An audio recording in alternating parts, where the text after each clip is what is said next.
Just you had a couple days to look back at the film from the Jets game. What did you see? What were your impressions? How do you evaluate that performance? Yeah, I don't think it was a great performance. It was a lot of different reasons why, a lot of different things going on, but it wasn't what we wanted.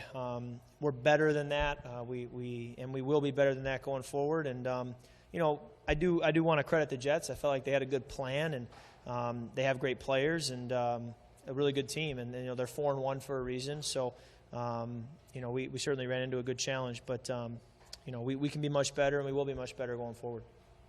It seems like Jordan Reed is pretty much of the mindset he'll be back to play against the Buccaneers. What kind of a lift does he give you guys, especially in the third down? I know you guys have had your struggles there in the last couple games with him out.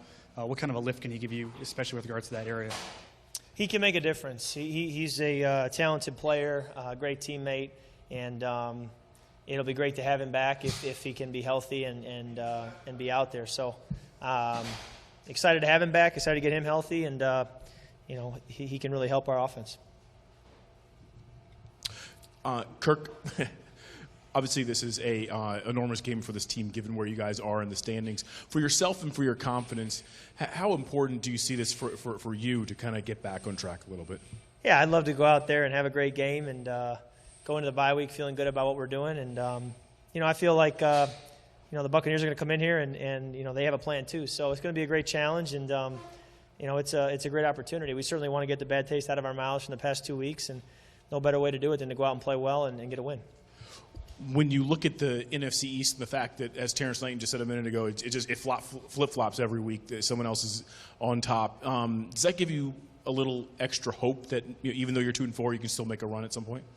It's so early. I mean, we were saying when we were 2-2 or when we were 1-1. I mean, it's so early that anything can happen. I mean, I've been a part of a team, as you know, in 2012 that won 7 straight when people had basically rolled us out, and we won the division in a home playoff game. So I've learned that anything can happen, and it's so important to take it 1 week at a time. Just focus on going 1-0 each week, and then see where you are near the end. But if we do that, I think we'll be there.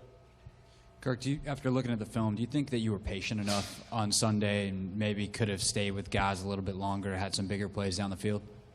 I don't know. I mean, every play is its own entity. I'm sure there were times where, I was, could have progressed. There were times where I,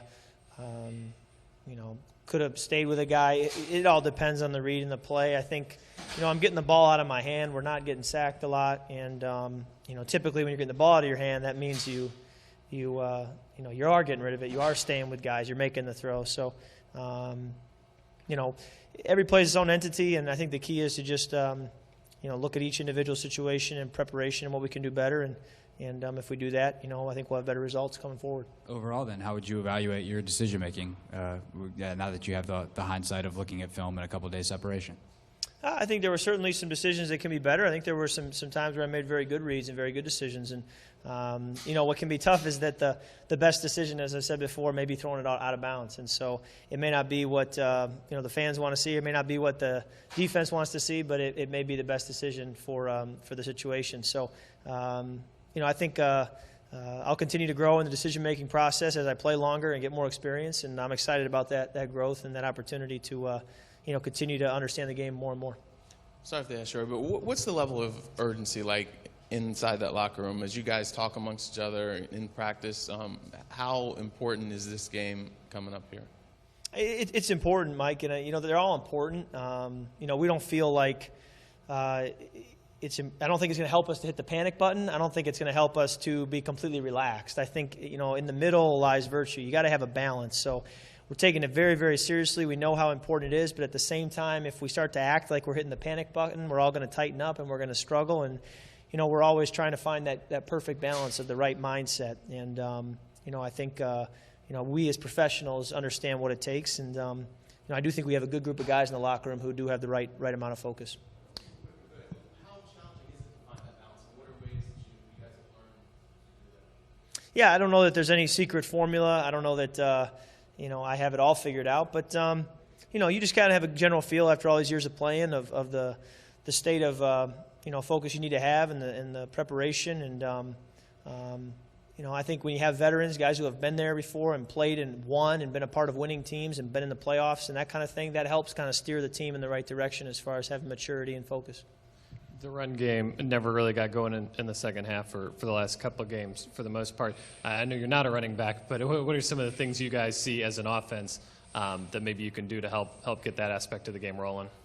Yeah, I think it's a combination of, securing blocks, combination of, maybe making guys miss, making, something out of nothing. It could be, play calls. Maybe we want to say, we could have called this. It would have been much better than this.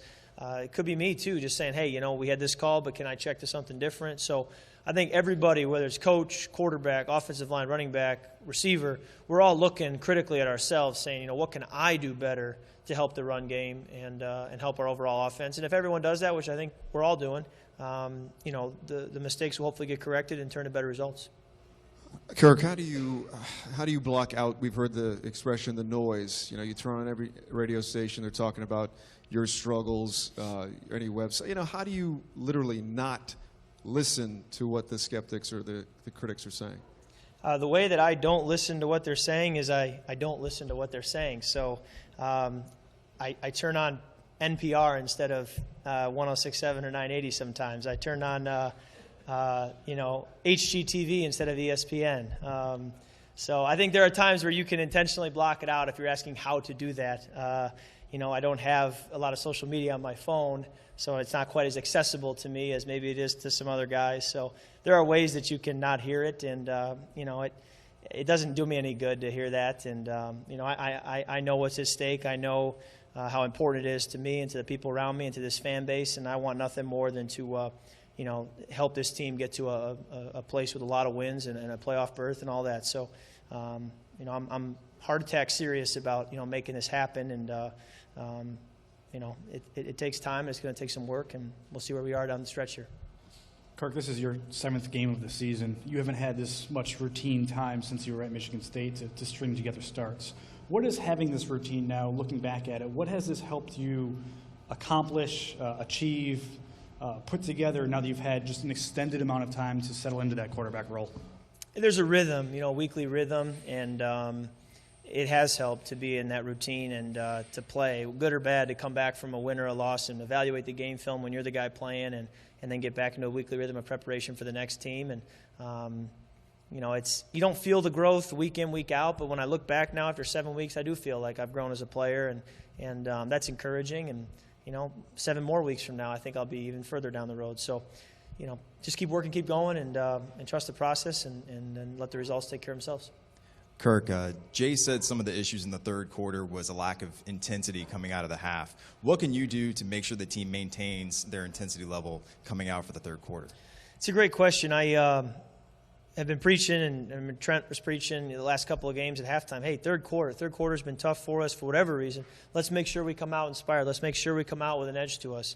So it wasn't for lack of preaching it. It wasn't for lack of emphasis. But, yeah, maybe there is, when you have a lead, you maybe get a little comfortable. I don't know. And so I think it's important for us to, this week, have an edge to us. I've been pleased with the way we've come out in the first quarter of these games. I think, we've had a very good record if the game ended at halftime. So if we can put together 2 halves, we'd be in a much better place. And, I think that's the emphasis going forward is what can we do at halftime to really keep our edge. And, I'm sure everybody will be looking at that third quarter come this week. Kirk, if you want to just turn our station on, but turn the, mute it or whatever, that's fine. We'll still get the rate. That's good. There you go. How do you evaluate Tampa's defense in terms of what you're going to see this week? Obviously, they were difficult for you guys to deal with last year. Right.